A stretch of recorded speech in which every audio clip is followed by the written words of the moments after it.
Syslog, que é um projeto de desenvolvimento de um sistema de identificação e localização de ônibus ano, ele tem como objetivo melhorar a qualidade de transporte público nas cidades do Brasil.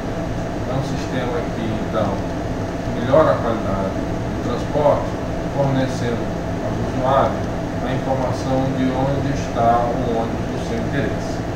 Esse sistema ele já foi desenvolvido em muitas cidades do mundo, já está em pleno funcionamento e atendendo satisfatoriamente a população.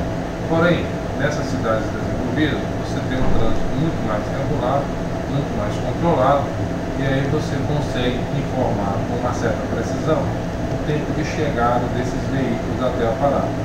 No Brasil, algumas iniciativas de sistemas como esse tentam fazer exatamente igual ao que é feito lá fora, informando o tempo de chegada.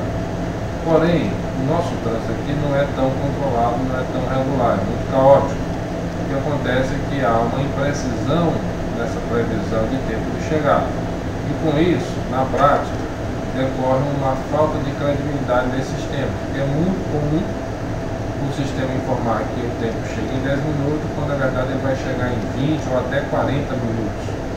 A nossa proposta ela é inovadora, porque além de usar uma tecnologia diferente das outras, ela também não vai informar o tempo de chegada, mas sim a localização exata do veículo, de tal forma que o usuário ele mesmo possa ter a noção de quanto tempo o veículo irá chegar.